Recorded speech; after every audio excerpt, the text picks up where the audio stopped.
যারা মা কালীর অস্তিত্বকে বিশ্বাস করেন না তারা কিন্তু এই ঘটনাটা শোনার পর মা কালীর অস্তিত্বকে বিশ্বাস করতে বাধ্য হবে। এই ঘটনাটি ঘটেছিল গত বছর বামা কালী মায়ের বিসর্জনের সময়। মাকে যখন নাচিয়ে অর্থাৎ নৃত্য করতে করতে বিসর্জনের সময় নিয়ে যাওয়া হচ্ছিল ঘাটের দিকে, তখন কিন্তু হাজারো লোকের ভিড় জমেছিল। মা যখন নৃত্য করছিল, নৃত্যের সময় কিন্তু মায়ের শরীর থেকে একটি সোনার গয়না পড়ে গিয়েছিল মাটিতে, কিন্তু এত ভিড়ের কারণে কিন্তু সেই গোনার গয়না খুঁজে পাওয়া কঠিন হয়ে পড়ে। তখন মন্দির কর্তৃপক্ষের লোকেরা আলোচনা করেন পরের বছর যখন বিসর্জন হবে তখন কিন্তু মাকে আর নৃত্য করতে করতে নিয়ে যাওয়া হবে না, শুধুমাত্র এমনি ভাবেই নিয়ে যাওয়া হবে। কিন্তু সেই ঘটনাটাতেই ঘটে গেল একটা আশ্চর্যজনক ঘটনা। গত বছরের জায়গায় যখন এবছর মাকে নৃত্য করতে করতে না নিয়ে গিয়ে সাধারণভাবে নিয়ে যাচ্ছিল, তখন মায়ের বল এতটাই বেড়ে গিয়েছিল যে মাকে কেউ চাগাতে পারছিল না।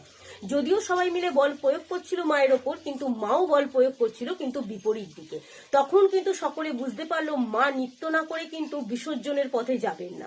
অর্থাৎ যারা মা কালীকে বিশ্বাস করেন, যারা মা কালীর অস্তিত্বকে বিশ্বাস করেন, তারা অবশ্যই কমেন্ট বক্সে জয় মা কালী লিখতে ভুলবেন না, কারণ মায়ের মহিমা ছাড়া কিন্তু এরকম ঘটনা কখনোই ঘটতে পারে না।